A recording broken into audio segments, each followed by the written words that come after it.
Hello, my name is Tom, also known as Random Jot, and you're watching me, my channel here, where we talk about books, movies, anime, etc. Basically anything that takes my fancy, all of it, we're all along for the ride. A few years ago, I was very prevalently making videos on books, making my way through the Wheel of Time series and things like that, but then I took a little break from the channel, and I took a little break from reading as well. So I thought it only fitting as part of my return to just do a video breaking down my top 10 fantasy series. So if you're new to the channel, you can see what kind of things I'm into, what kind of things you are likely to see a video for at some point on the channel. While this is a top 10 list, technically, these aren't necessarily in a concrete set order. I am a very changeable person, and the order of things on this list can and will fluctuate. And in fact, there are some titles on this list that are in danger of being knocked off by strong competition. But without further ado, let's just get into it. Kicking things off with Bloodsworn by John Gwynne. Now this is a bit of a cheeky one to include as a top 10er, because I haven't actually finished this trilogy yet. I have read only the first 2 books in it at the time of this recording. However, if the 3rd book in this series measures up to the quality of the first 2, then I think including it in this list is a pretty safe choice. This was the book that got me back into reading. I picked this up, I'd been very slowly making my way through it bit by bit, but I just decided, right, on my morning commute,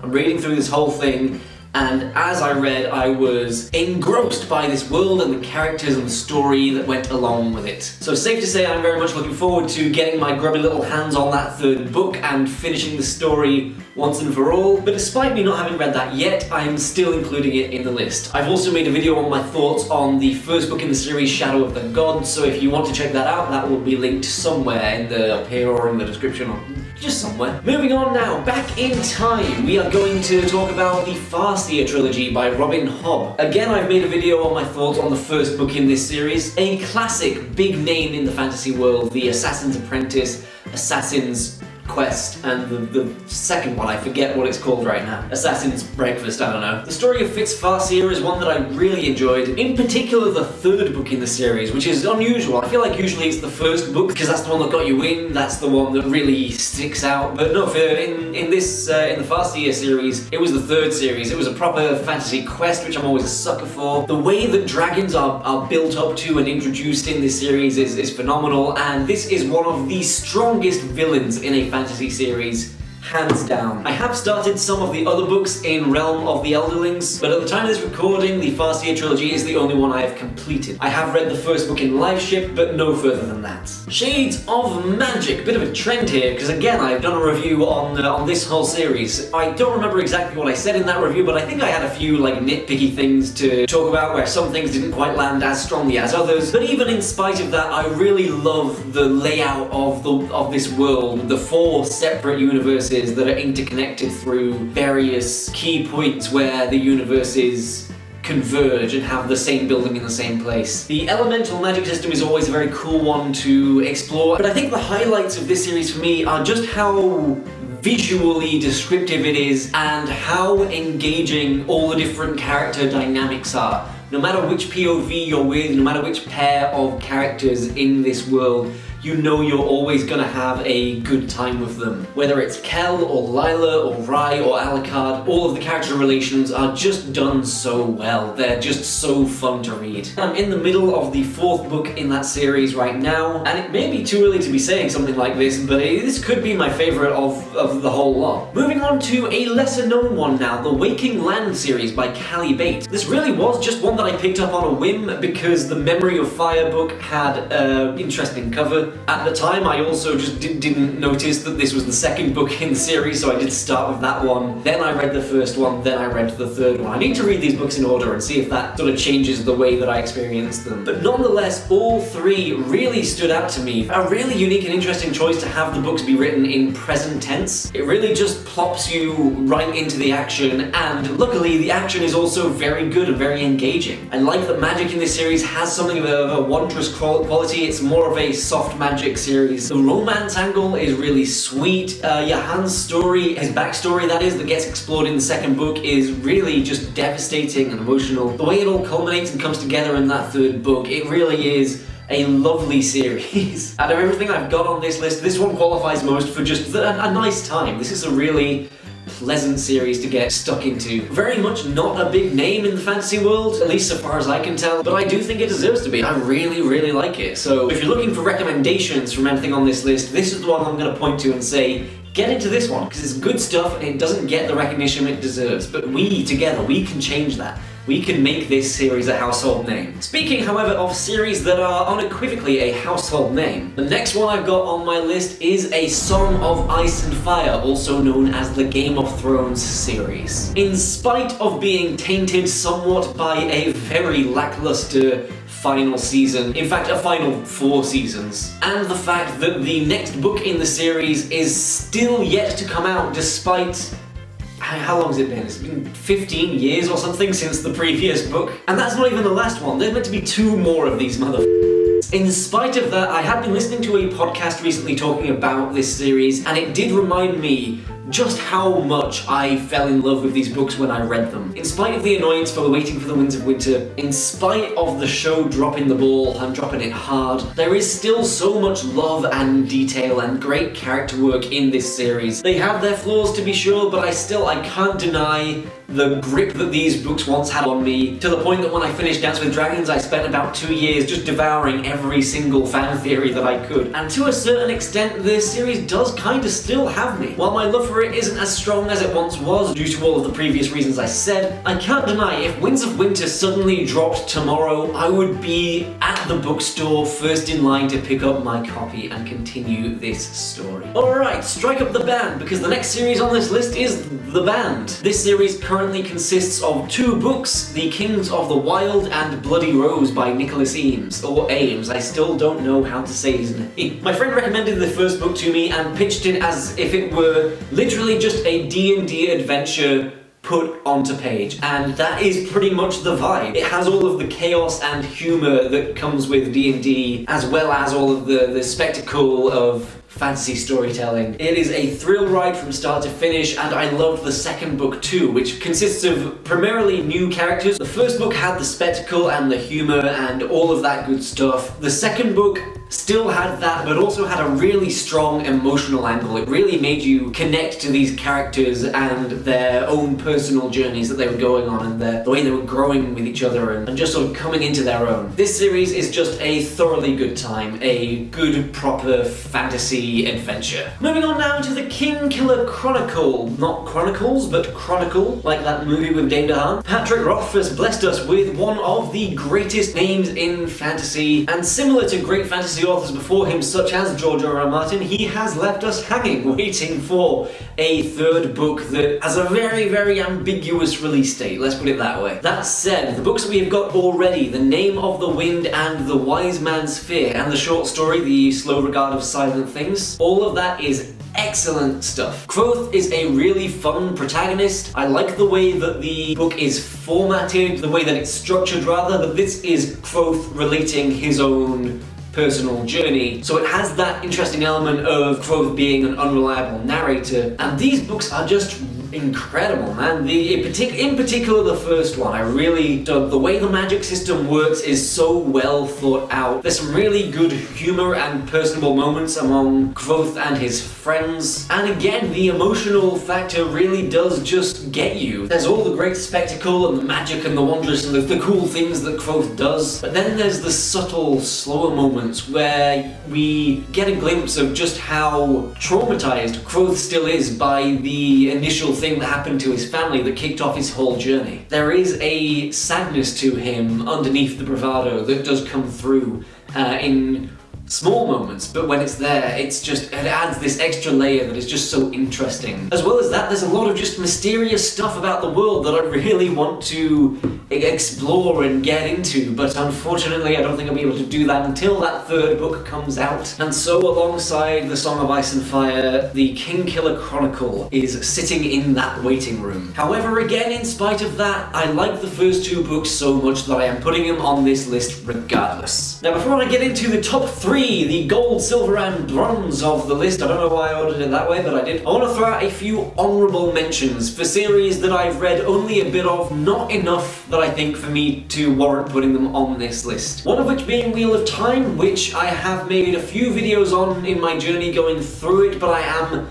nowhere near the end. The series has finished unlike a lot of other ones on this list, but the end is still nowhere in sight. I don't think I'm even halfway through at the point that I'm at, so I don't feel like I've ingested enough of the story to warrant putting it on this list. Even though there have been parts of it I enjoy, but there also have been parts of it that have felt like a slog to get through. Other honourable mentions go to Mistborn by Brandon Sanderson, The Greenbone Saga by Fonda Lee, and Fallen Gods by Hannah Kaner. All three of those I have only read the first book in the series. I do plan on reading the subsequent ones, and I do suspect that one, if not more of those, has a chance of knocking out someone else on this list. But until I complete those series, the other titles on this list do remain safe. But I did want to give those honourable mentions. Fallen Gods in particular was my favourite book that I read last year. I believe the second book is coming out soon, actually, if it's not already out. So we do have some strong competition, some strong contenders here. However, I do not think they will be beating the three remaining on this top 10 list. The ultimate champions of my fantasy reading, the ones that I will not shut up about if you ask me about them, so do be careful if you do. In third place, we have one of the more confusingly named series on this list, the Gentleman Bastard Sequence. Not series and not gentleman, the Gentleman Bastard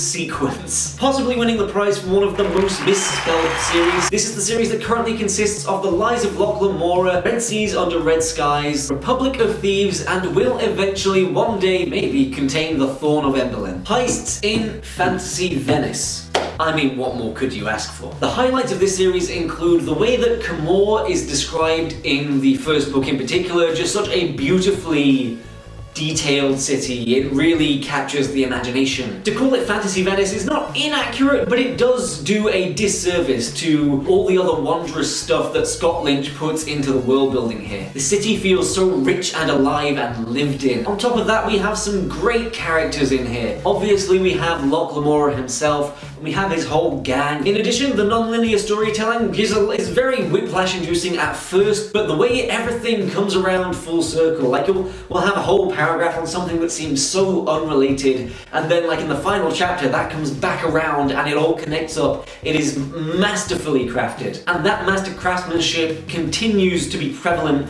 throughout the second and third books. When I first read these, I devoured them, I became obsessed with them, and I still am. And although the next book in the series is in that waiting room along with the Winds of Winter and the Doors of Stone, I'm still hoping against hope that one day one of them will actually come out. But the Gentleman Bastard Sequence is excellent, an absolute favourite of mine. Speaking of absolute favourites, I wasn't unsure which way round to put these next two. As I said, this list can fluctuate, it's all loosey-goosey here, baby. But this next series I am going to put in second place specifically because I want to make sure I'm talking about the books specifically and not the movie adaptations that exist of this series. And that is going to be The Lord of the Rings. As you may have guessed from the mug I am currently drinking from, or from the Gandalf and Balrog that I have sitting in front of me, I bloody love Lord of the Rings. I will quickly just touch on the movies to say they are some of my favourites of all time, and they are the reason that I began reading the books. And I will also say, in this category I'm including all of the works of J.R.R. Tolkien that relate to Middle-earth. So The Lord of the Rings, The Hobbit, The Silmarillion,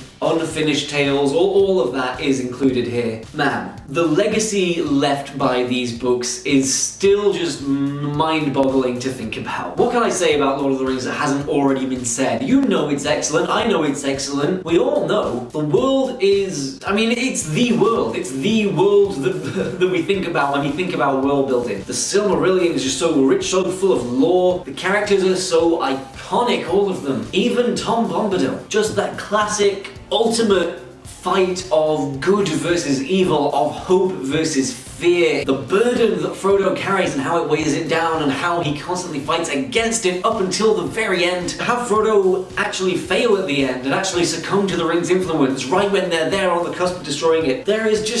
There's so much I could say about Lord of the Rings. What can I say about Lord of the Rings that hasn't already been said? And I think if I continue, then this video could balloon out quite significantly. So let me cap this off by saying the only reason that Lord of the Rings is not taking top spot is because the books are a product of their time. The way in which they are written, the writing style, does drag them down. While I do love this story, I do think actually sitting and reading the books, it's not for everyone. And honestly, when it comes to adaptation, I'm gonna stake my claim here. There never has been and never will be again a greater book-to-movie adaptation than the Lord of the Rings movies from the Lord of the Rings book. This is the hill I will die on. Come fight me. We shall duel at sunrise. And just another thing that is tantamount to how much Lord of the Rings actually means to me. When I first read these books back when I was in school and I got to the final page of Return of the King and I closed that book, I specifically remember that moment. That moment is so deeply ingrained to me because I remember feeling and thinking at the time, I want to create a story like this someday. I want to create a story that has this kind of impact on a reader. So Lord of the Rings is the reason that I decided to start writing. It's the reason that made me start writing my own fantasy stuff and my own stories. I really consider that that was something that could be more than a hobby to me, something that could be a career that I tried to get into. So Lord of the Rings is the reason that I write. It's a very strong personal bond that I have to that story, and so that is never getting knocked off this list for anything. And finally, we have a series that I have previously many times described as my favourite fantasy series, and that is the first lore series by Joe Abercrombie. And for this I am including the original trilogy mainly, but also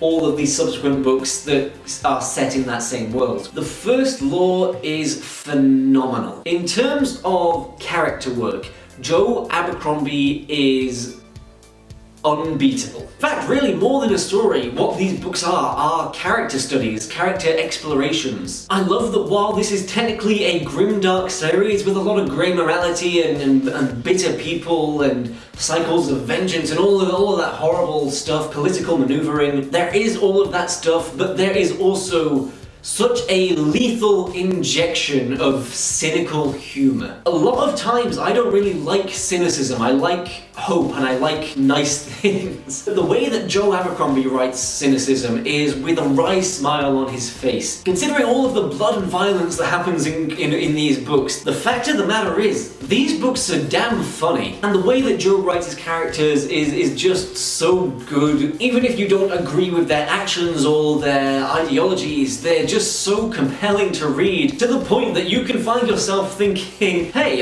this guy who tortures people for a living, he's alright actually. I love the way that magic is presented in this series as something that is so rare and dangerous when it is gotten a hold of and when it is used. Because it is used so sparingly that when it does get used, it's like, oh, magic's real, magic just happened. Oh my god, magic users are not people that you want to take lightly. In addition, this book has given way to some of the greatest battle scenes that I think I've ever read, as well as some of the most shocking twists that I have read in books. Similar to Gentleman Bastard series, I began reading just one book of this and then I was like, uh-oh, it's a worm in the brain, I'm obsessed now, I am obsessed with this series. Over and over again, I keep thinking, how can Joe Abercrombie possibly raise the bar from what he's already done? And over again, he just keeps raising it. And it has unequivocally raised Joe Abercrombie to be my favourite fantasy author, at least at the time of this recording, unless someone else comes along and stabs him in the back, which is a very Joe Abercrombie kind of thing for someone to do. Suffice to say, I am greatly looking forward to his next series, which I think is coming out later this year, The Devils. Super looking forward to whatever that's going to be. I'm definitely going to read that when it comes out, but that's not for a while, so until that time, all there is to say is that's it. That's my top 10 list, my top 10 fantasy series 2025 version, asterisk subject to change. So please let me know in the comments if you've read any of these books, any of these series rather, what you think of them, how you enjoyed them, or indeed let me know your own personal top 10 series. I would love to read it. I've already said this, but several of the books that I talked about here I have already done reviews for that are on my channel, and they will be linked in the description or in the cards. So when you're done with this video, then you might want to go check out those. Don't forget to like and subscribe to the channel if you have not already. Thank you all so much for watching this video, and as always, I will see you in my next one. Bye bye.